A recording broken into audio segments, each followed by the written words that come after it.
reyes el Señor.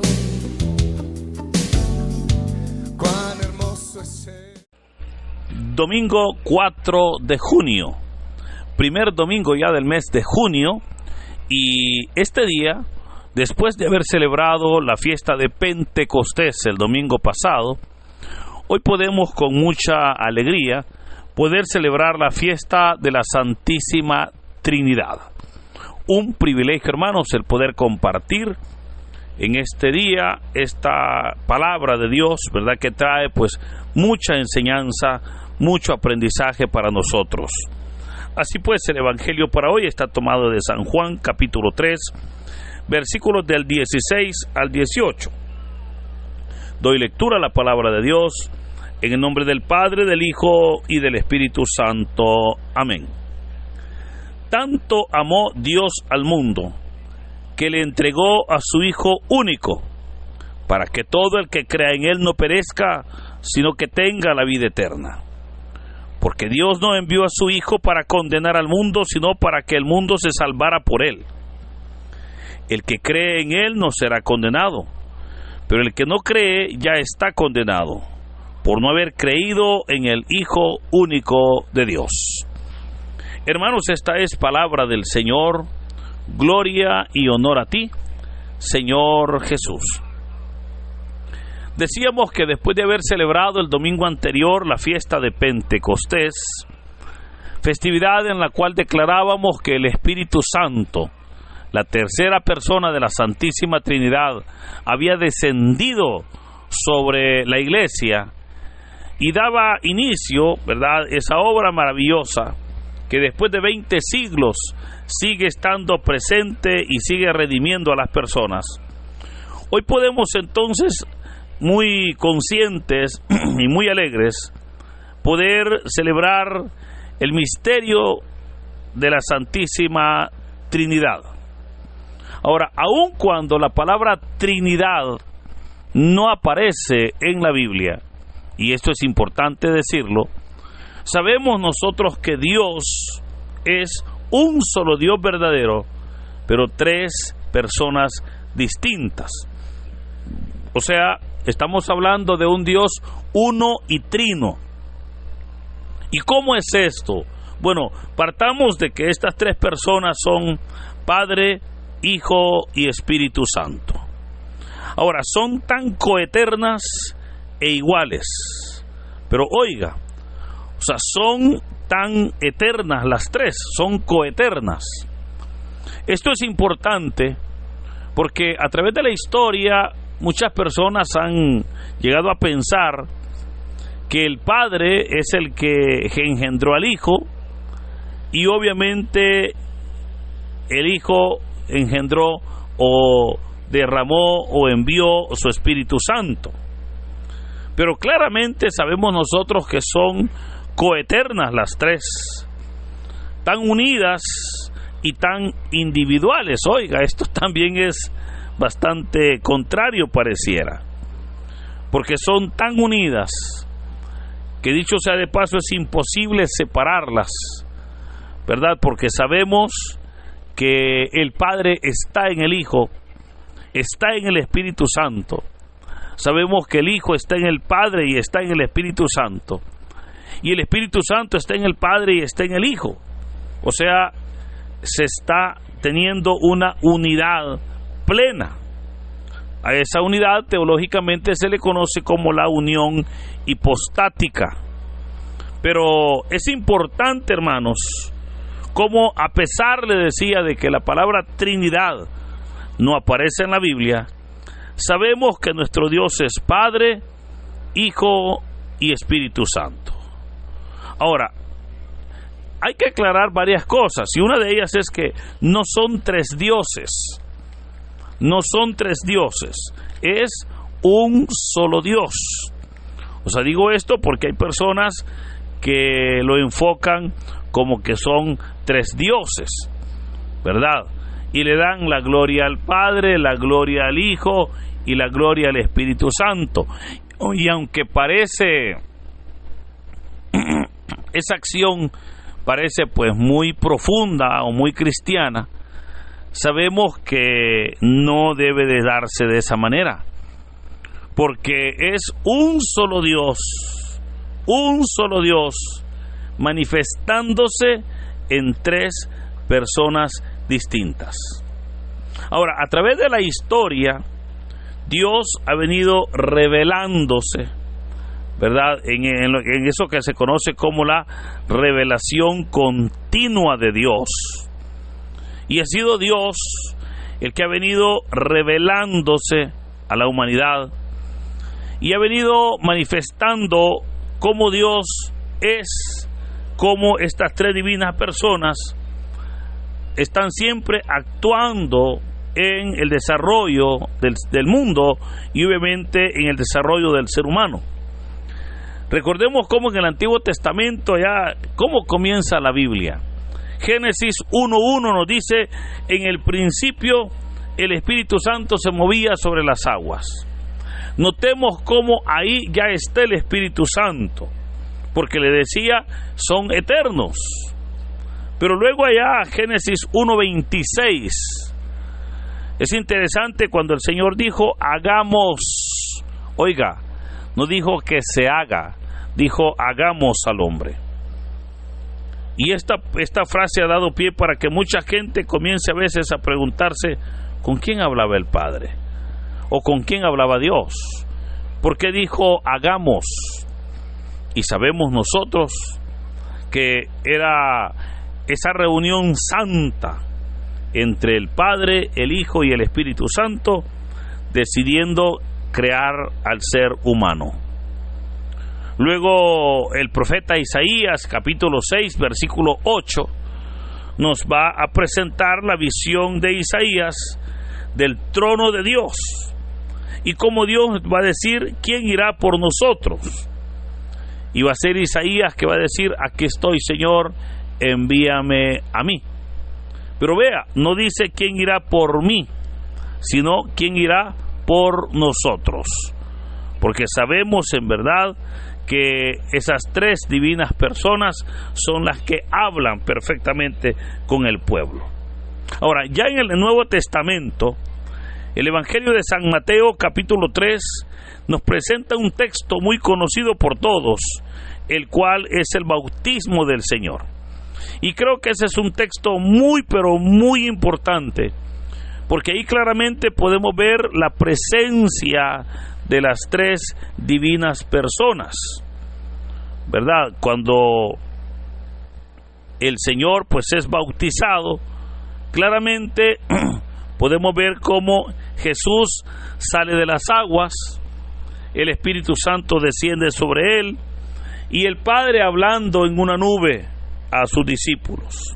O sea, vemos cómo ahí está claramente la Santísima Trinidad, ¿verdad? Ahora, otro punto importante, fíjese, porque hay varios que mencionar, es que cuando hablamos de que el Padre ha engendrado al Hijo, no se trata que primero fue el Padre y después fue el Hijo, porque ya le dije, son coeternos.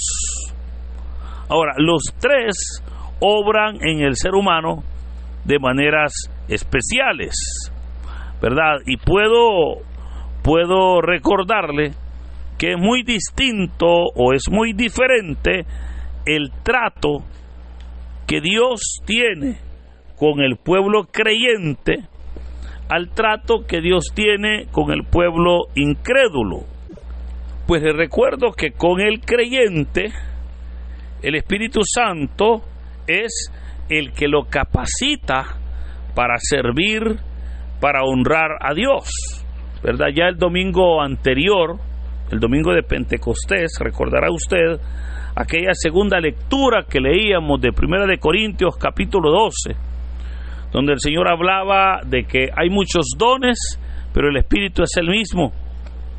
Dice la palabra, hay muchos ministerios, pero el Señor es el mismo. Y hay muchas funciones, pero Dios es el mismo. Y decíamos que cuando hablaba de los dones, obviamente pues se refería a los dones del Espíritu Santo que nos describe Pablo, ¿verdad? En la primera carta a los Corintios, Cuando hablaba de los ministerios, se refería también a la carta a los Efesios, capítulo 4, versículo 11, donde se nos presenta ese quíntuple ministerio, ¿verdad? Los 5 ministerios del Señor. Pero también cuando hablábamos del Padre, que hablábamos de las funciones del Padre, y es ahí donde también hablábamos pues de una serie de labores, una serie de tareas, una serie de acciones que el hombre hace, y que es el Padre el que le permite poder tener, ¿verdad? Esa es una de las obras de cada una de las 3 personas. Otro detalle interesante es cómo la Santísima Trinidad, cada uno de las 3 personas, da al creyente obviamente un trato especial, ¿verdad? El Señor Jesús, o sea el Hijo, nos da la gracia, el Espíritu Santo nos da la comunión y el Padre nos da el amor, ¿verdad? Por eso recordará usted ese saludo muy bonito, ¿verdad?, con el cual iniciamos la Santa Eucaristía, la cual dice: la gracia de nuestro Señor Jesucristo, el amor del Padre y la comunión del Espíritu Santo. Que por cierto, pues hoy ese texto es la segunda lectura, ¿verdad?, que la liturgia pues hoy nos presenta. Y así, hermanos, podríamos hablar de varias cualidades, varias cosas que podemos aprender de la Santísima Trinidad. Pero también es importante hablar cómo es que el Espíritu Santo, o cómo es que Dios en su santísima obra trata con el no creyente. Porque ya dijimos, con el creyente pues le da los dones, ¿verdad?, le da los talentos, le da los ministerios, etcétera. Pero con el no creyente, ¿qué Dios hace con el no creyente? Y ahí es donde es el Espíritu Santo el que siempre va a estar tocando ese corazón, el que siempre va a estar atento a que esa persona que no cree, pero que está pasando por necesidades, pueda clamar. Ahí es donde el Espíritu Santo está tocando esos corazones. Ahí es donde el Espíritu Santo está convenciendo al mundo de pecado, está haciéndole ver la necesidad de estar a los pies del Señor. Ahora, es interesante, hermanos, cómo hay grupos religiosos que obviamente no creen en un Dios trinitario. Y de esos grupos es que nosotros nos tenemos que cuidar, ¿verdad? Porque esos son las sectas.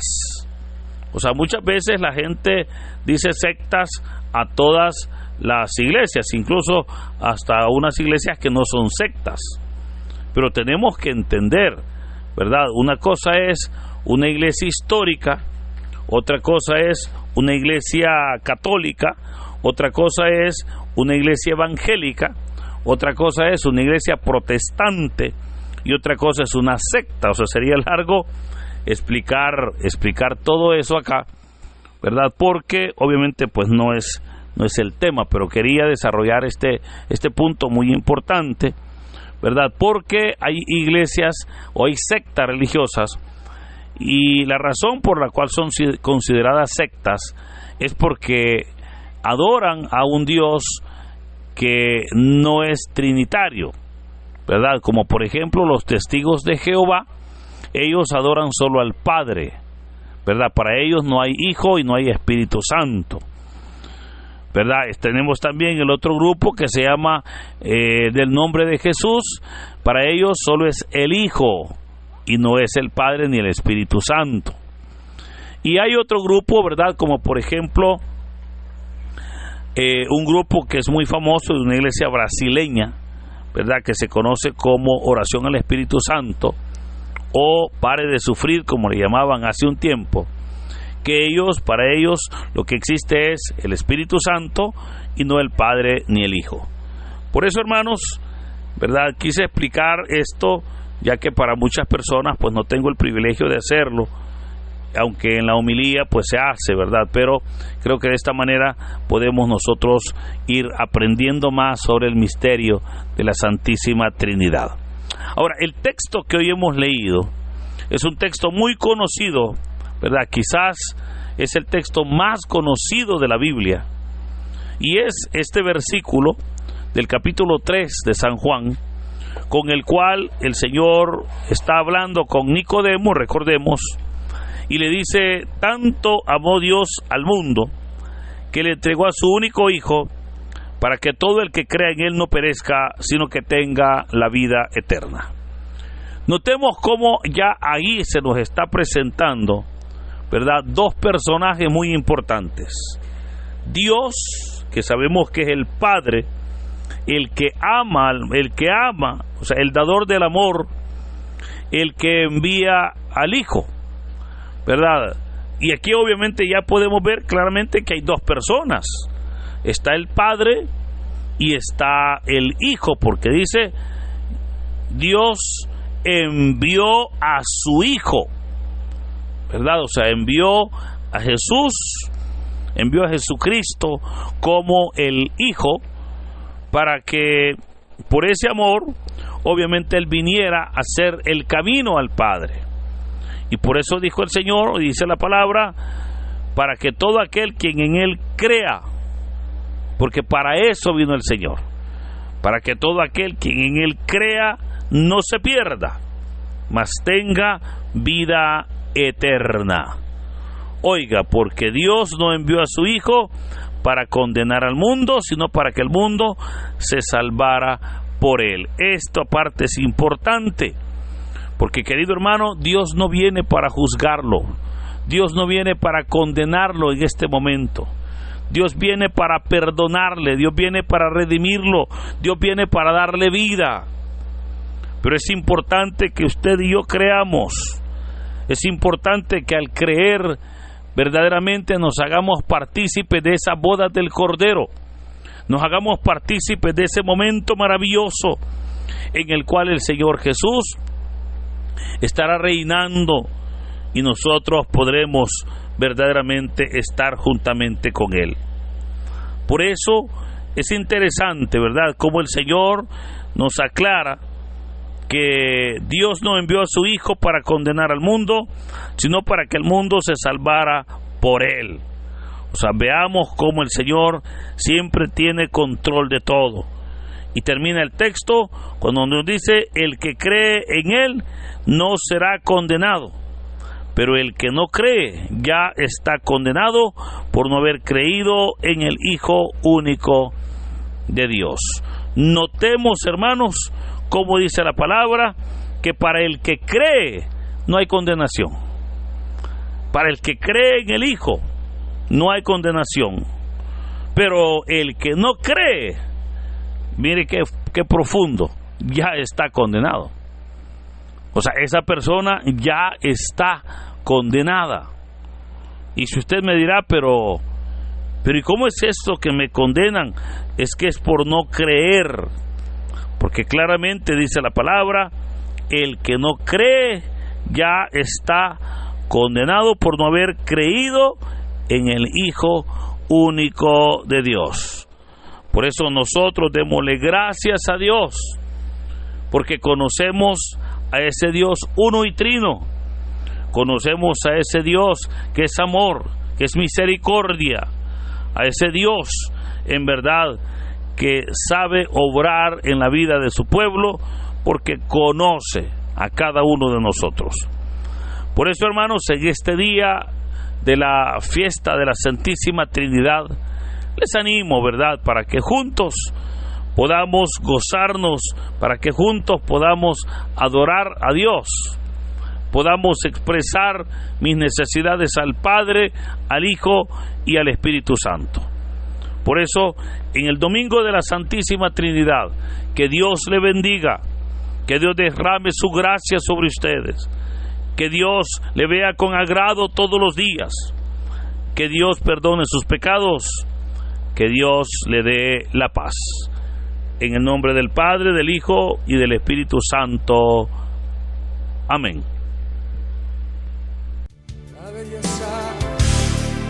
belleza de mi Señor